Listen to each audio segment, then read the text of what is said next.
नमस्कार दोस्तों, RJ रूहिका Sharma channel में आप सभी का स्वागत है। चलिए अनाथ कहानी का पार्ट 2 शुरू करते हैं। पहले वाले में हमने देखा था कि नीलमणि एक ऐसा छोटा सा बच्चा है जिसकी माँ उसके होते ही गुजर गई। उसकी बहन उसे कुछ खास पसंद नहीं करती थी क्योंकि नीलमणि को ही सारा प्यार मिलने लगा था। लेकिन माँ के मर जाने के बाद उसकी बहन को भी थोड़ा सा उस पर तरस आया और वो उसे अपने साथ ले आई। अपने बच्चों से भी ज्यादा प्रेम करने लगी। लेकिन बहन का पति नीलमणि को बिल्कुल पसंद ना करता था। तो चलिए आगे कहानी सुनते हैं। नीलमणि की सारी देह में केवल सर ही सबसे बड़ा था। देखने में ऐसा प्रतीत होता जैसे विधाता ने एक खोखले पतले बांस में फूंक मारकर ऊपर के हिस्से पर एक ही हड्डी बना दी हो।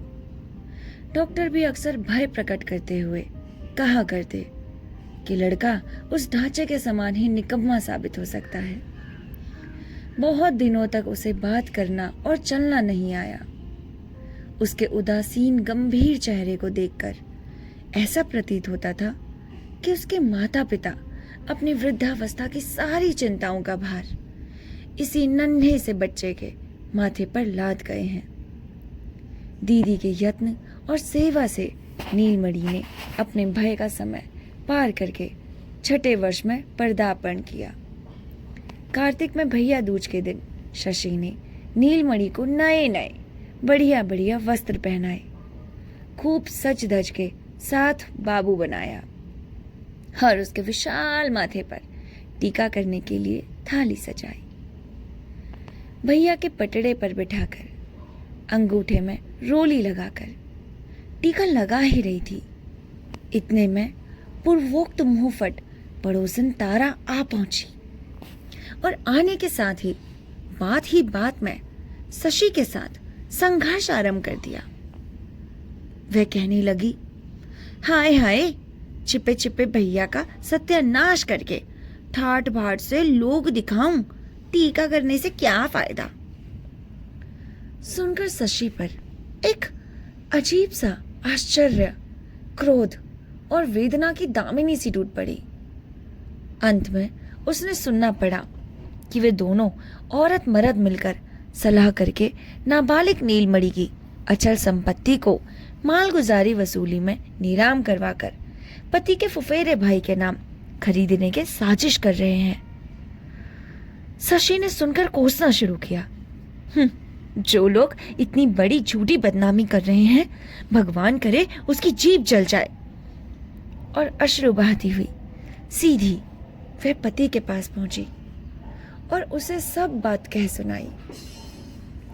जय गोपाल बाबू ने कहा, आजकल के जमाने में किसी का कोई भरोसा नहीं किया जा सकता। उपेंद्र मेरा सगा फुफेरा भाई है। उस पर सारी अचल संपत्ति का भार डालकर मैं निश्चिंत था। उसने कब मालगुजारी नहीं भरी और कब नीलामी में हासिलपुर खरीद लिया, मुझे कुछ पता भी नहीं। शशि ने आश्चर्य के साथ पूछा, तुम नालिश नहीं करोगे? जय गोपाल बाबू ने कहा, भाई के नाम नालिश कैसे करूं, और फिर नालिश करने से कुछ फल भी नहीं निकलेगा।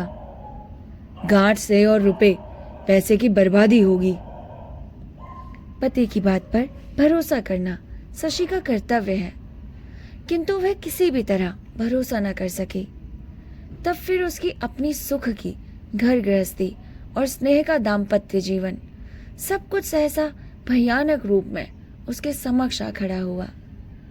जिस घर द्वार को वह अपना आश्रय समझ रही थी, अचानक देखा कि उसके लिए वह एक निष्ठुर फांसी बन गया है, जिसने चारों ओर से उन दोनों भाई बहन को घेर रखा है। वो तो अकेली अबला है, असहाय नीलमणि को कैसे बचाए, उसकी कुछ समझ में नहीं आता। जैसे जैसे वो सोचने लगी, वैसे वैसे भय और घृणा से संकट में पड़े हुए अबोध भाई पर उसका प्यार बढ़ता ही गया। उसका हृदय ममता और आंखें अश्रुओं से भर आई। वो सोचने लगी, यदि उसे उपाय मालूम होता तो वो लाट साहब के दरबार में अपनी अर्जी दिलवाती, और वहां से भी कुछ ना होता तो महारानी विक्टोरिया के पास खत भेजकर अपने भाई की जायदाद अवश्य बचा लेती। महारानी साहिबा नीलमणि की वार्षिक 758 रुपए लाभ की जायदाद हासिलपुर कदापि नहीं बिकने देगी। पूरे 758 रुपए की जायदाद है उसकी। अगर वो बिक गई तो नीलमणि का क्या होगा? इस प्रकार शशि जबकि सीधा महारानी विक्टोरिया के दरबार में न्याय करा के अपने फुफेरे देवर को ठीक करने का उपाय सोच रही थी, तब सहसा नीलमणि को तीव्र ज्वर आया और ऐसा दौरा पड़ने लगा कि हाथ पांव तन गए और बारंबार बेहोशी बढ़ने लगी। जयगोपाल ने गांव के एक देशी काले डॉक्टर को बुलवाया। शशि ने अच्छे डॉक्टर के लिए प्रार्थना की तो जयगोपाल बाबू ने उत्तर दिया, क्यों, मोतीलाल क्या बुरा डॉक्टर है? शशि जब उनके पांव पर गिर गई, अपनी सौगंध खिलाकर भयभीत हिरनी की तरह निहारने लगी। प्लीज मान जाइए, मेरे बेटे का सवाल है। बेशक ये मेरा बेटा नहीं, लेकिन हमारे बच्चे जैसा ही है। मान जाइए, बेटा ना समझकर भाई तो है ही ना। कृपया कीजिए, ले चलिए इसे। तब जयगोपाल बाबू ने कहा, अच्छा, शहर से डॉक्टर बुलवाता हूं, ठहरो। शशि नीलमणि की छाती से चिपकाई पड़ी रही। नीलमणि भी एक पल के लिए उसे आंखों से ओझल नहीं होने देता। भय खाता कि उसे धोखा देकर दीदी कहीं चली ना जाए, और इसलिए वो उससे सदा चिपटा रहता। यहाँ तक कि सो जाने पर भी पल्लू कदापि नहीं छोड़ता। सारा दिन इसी प्रकार बीत गया। संध्या के बाद दिया बत्ती के समय जयगोपाल बाबू ने आकर कहा, शहर का डॉक्टर नहीं मिला, वह दूर कहीं मरीज देखने गया है। और इसके साथ यह भी कहा, मुकदमे के कारण मुझे अभी इसी समय बाहर जाना पड़ रहा है। मैंने मोतीलाल से कह दिया है, दोनों वक्त आकर अच्छे प्रकार से देखभाल किया करेंगे। रात को नीलमणि अंट संट बकने लगा। भोर होते ही शशि और कुछ भी न सोचकर खुद रोगी भाई को लेकर नाव में बैठकर कलकत्ता के लिए चल दी। कलकत्ता जाकर देखा कि डॉक्टर घर पर ही है, कहीं बाहर नहीं गए हैं। भले स्त्री का घर समझकर डॉक्टर ने झटपट उसके लिए ठहरने का प्रबंध किया और उसकी मदद के लिए एक अधेड़ विधवा को नियुक्त किया। नीलमणि का इलाज चलने लगा। दूसरे ही दिन जयगोपाल बाबू भी कलकत्ता आ गए। मारे गुस्सा के आग बबूला होकर उसने शशि को तत्काल ही घर लौटने का हुक्म दिया। शशि ने कहा, मुझे तुम यदि काट भी डालो तब भी मैं अभी घर नहीं लौटूंगी। तुम सब मिलकर मेरे नीलमणि को मार डालना चाहते हो। उसके बाप नहीं, माँ नहीं, मेरे सिवा उसका है ही कौन। मैं उसे बचाऊंगी, बचाऊंगी, बचाऊंगी, अवश्य बताऊंगी। और ये सब करने से मुझे कोई नहीं रोक सकता। अरे खून का रिश्ता है मेरा और उसका। तुम सबको तो जायदाद दिख रही है, लेकिन मुझे मेरा भाई दिख रहा है। जयगोपाल बाबू भावे आश में आकर बोले, तो तुम यही रहो, मेरे घर अब कदापि मत आना। शशि ने उसी क्षण तपाक से कहा, तुम्हारा घर कहां से आया? घर तो मेरे भाई का है। जयगोपाल बाबू बोले, अच्छा, देखा जाएगा। कुछ दिनों तक इस घटना को लेकर मोहल्ले के लोगों में चहलबाजियां चलती रही, अनेक वाद विवाद होते रहे।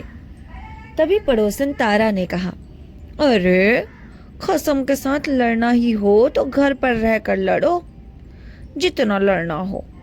हाँ, घर छोड़कर बाहर लड़ने की जरूरत क्या? अरे कुछ भी हो, आखिर है तो अपना घर वाला ही, मारे पीटे तो भी औरत अपने पति का साथ न छोड़े, लेकिन यहाँ तो सिर्फ इतनी ही बात में साथ छोड़ देगी।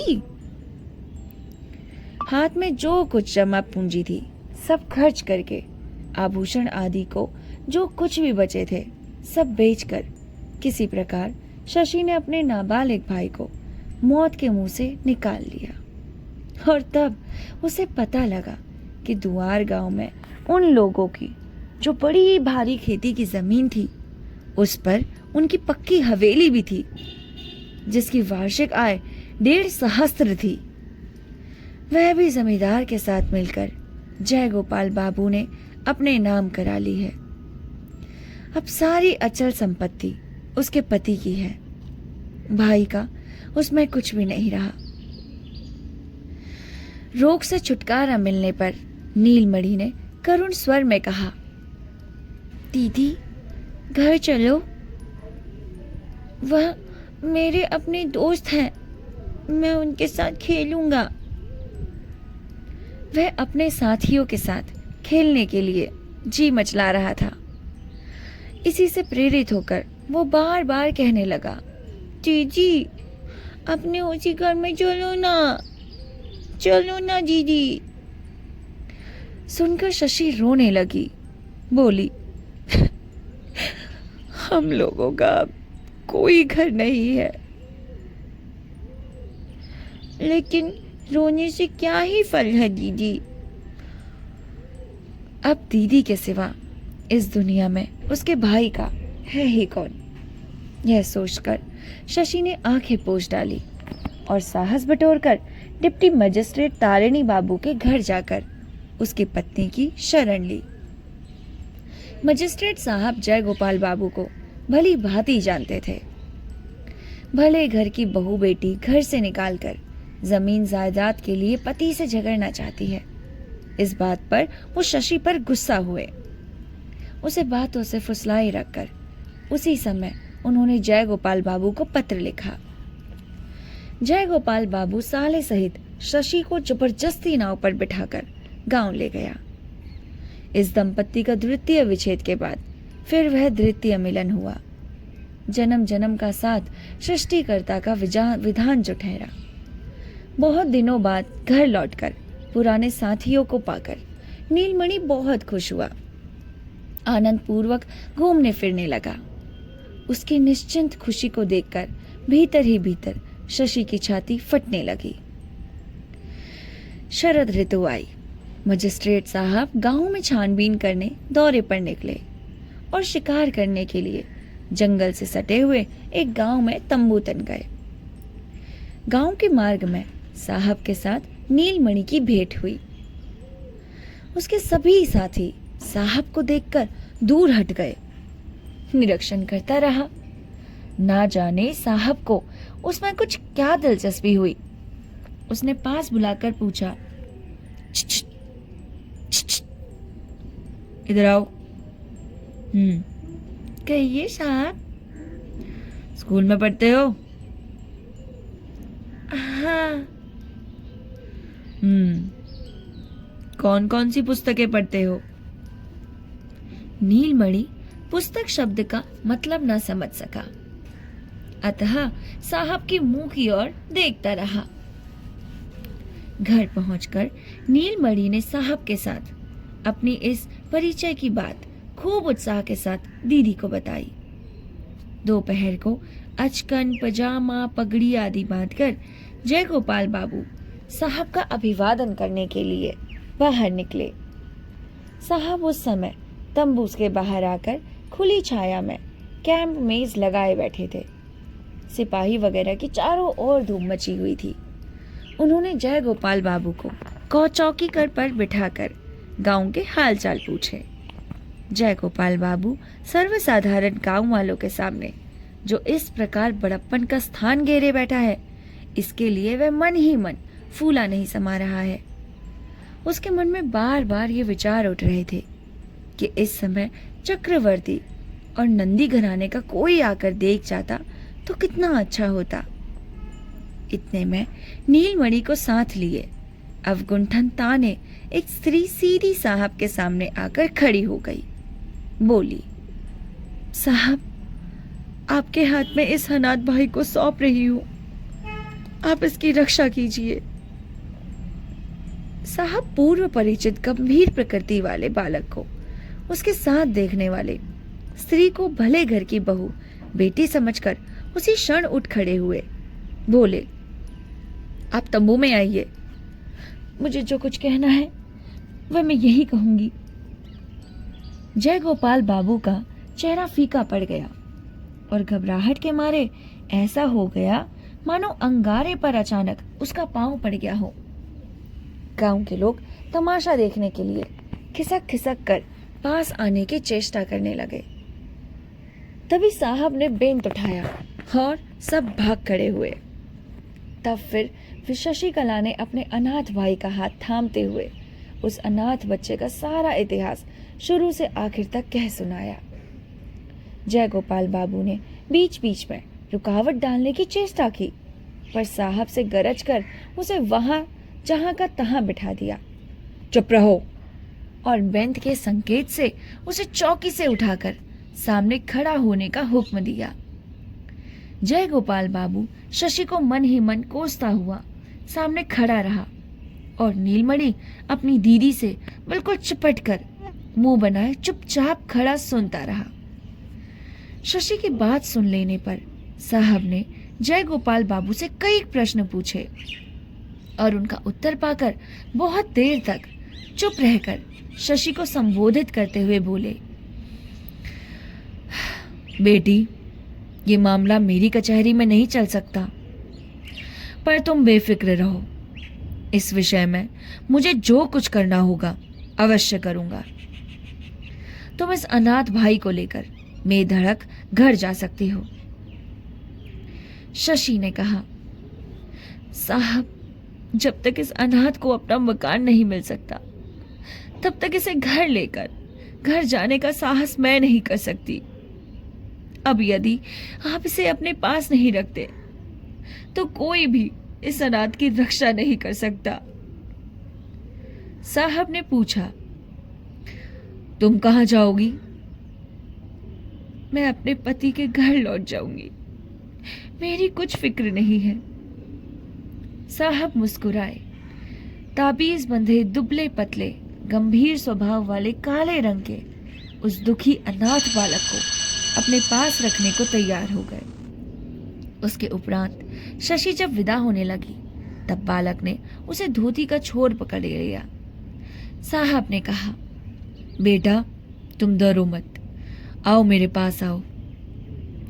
अवगुंठन के भीतर झरना बहाते और पूछते हुए अनाथ की दीदी ने कहा, मेरा राजा भैया है ना, जा जा साहब के पास जा, तेरी दीदी तुझसे फिर मिलेगी। अच्छा। इतना कहकर उसने नीलमणि को उठा छाती से लगा लिया और माथे पर पीठ पर हाथ फेर कर किसी प्रकार उसके पतले हाथों से अपनी धोती का छोर छुड़ाया और बड़ी तेजी से वहां से चल दी।